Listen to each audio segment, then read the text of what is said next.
Ration বন্টন দুর্নীতি মামলায় এবার অভিনেত্রী ঋতুপর্ণা সেনগুপ্তকে ডেকে পাঠালো এনফোর্সমেন্ট ডিরেক্টরেট। ইডির দাবি, রেশন বন্টন দুর্নীতি মামলার তদন্ত করতে গিয়ে রেশন দুর্নীতির আর্থিক লেনদেনের সঙ্গে ঋতুপর্ণা সেনগুপ্তর নাম পাওয়া গেছে। আগামী 5 তারিখ অর্থাৎ ভোটের ফল ঘোষণার পরের দিন সল্টলেকের সিজিও কমপ্লেক্সে ডেকে পাঠানো হয় টলিউডের এই অভিনেত্রীকে। তবে ঋতুপর্ণাকে দুর্নীতি তদন্তে কেন্দ্রীয় তদন্তকারী সংস্থার জিজ্ঞাসাবাদ এই প্রথম নয়। এর আগে 2019 সালে রোজভ্যালি দুর্নীতি কাণ্ডে কেন্দ্রীয় তদন্তকারী সংস্থার জিজ্ঞাসাবাদ করার জন্য ঋতুপর্ণাকে ডেকে পাঠায়। এরপর ঋতুপর্ণার যোগাযোগ বাড়ে দিল্লির বিজেপি নেতাদের সাথে। একাধিকবার দিল্লির বিজেপি নেতাদের সঙ্গে সাক্ষাৎ করতে দেখা যায় এই অভিনেত্রীকে। এর সঙ্গে পাল্লা দিয়ে বাড়তে থাকে ঋতুপর্ণার বিজেপি যোগের সম্ভাবনা। তৃণমূল সরকারের ক্ষমতায় আসার পর সারদা দুর্নীতির পাশাপাশি পর্দা খুলে যায় রোজভ্যালি দুর্নীতির। রোজভ্যালি দুর্নীতির মূল অভিযুক্ত সংস্থার কর্ণধার গৌতম কুণ্ডুর ঘনিষ্ঠ রোজভ্যালির বিভিন্ন অনুষ্ঠানে অসংখ্যবার দেখা গেছে ঋতুপর্ণাকে। এছাড়া রোজভ্যালির টাকায় অসংখ্যবার বিদেশ ভ্রমণও করেছেন এই টলি অভিনেত্রী।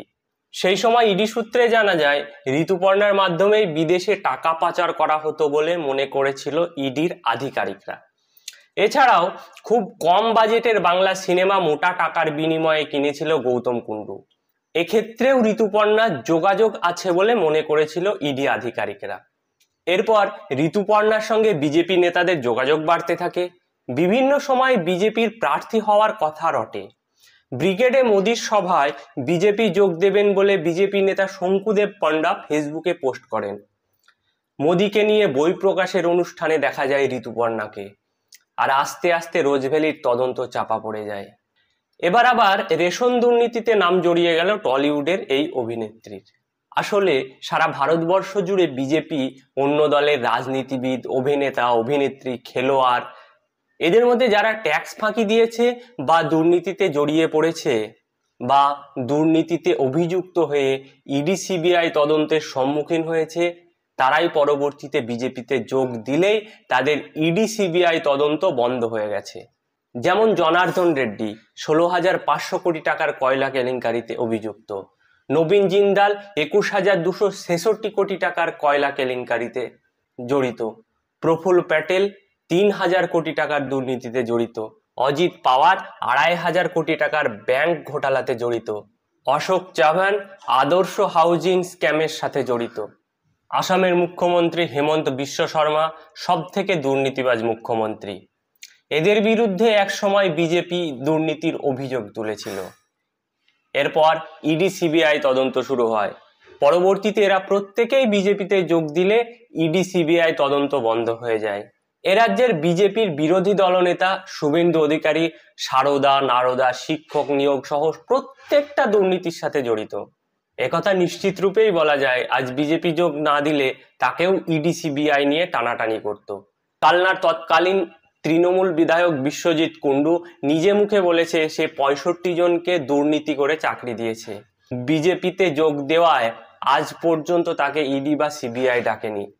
এছাড়া শঙ্কুদেব পণ্ডা, তাপস রায়, নিশীথ প্রামাণিক, অর্জুন সিং সহ অসংখ্য প্রাক্তন তৃণমূল নেতার বিরুদ্ধে বিজেপি একসময় দুর্নীতির অভিযোগ তুলেছে।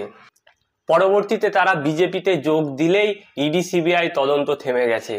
ঋতুপর্ণার ক্ষেত্রেও ব্যাপারটা তাই। রোজভ্যালি দুর্নীতিতে নাম জড়াতেই বিজেপির সাথে ঘনিষ্ঠতা বাড়ে। বিজেপি যোগ দেওয়ার জল্পনা শুরু হয়। মোদির ব্রিগেডে বিজেপিতে যোগ দেবেন বলে বিজেপি নেতারা প্রচার শুরু করেন। মোদিকে নিয়ে বই প্রকাশ অনুষ্ঠানে যেতে দেখা যায় এই ঋতুপর্ণাকে। ইতিমধ্যেই রোজভ্যালি তদন্ত বন্ধ হয়ে যায়, কারণ রোজভ্যালি মামলায় অভিযুক্ত বেশিরভাগই বর্তমানে বিজেপিতে জয়েন করেছে। রোজভ্যালি তদন্ত বন্ধ হওয়ার সাথে সাথে ঋতুপর্ণার সাথে পুনরায় বিজেপির দূরত্ব তৈরি হতে থাকে। এতদিন ঋতুপর্ণা যদি বিজেপিতে যোগদান করত, তাহলে নতুন করে রেশন দুর্নীতিতে ইডি ঋতুপর্ণাকে ডেকে পাঠাতো না। বিজেপিতে যোগ না দেওয়ায় নতুন করে ইডির ডাক পেলেন বলে মনে করা হচ্ছে।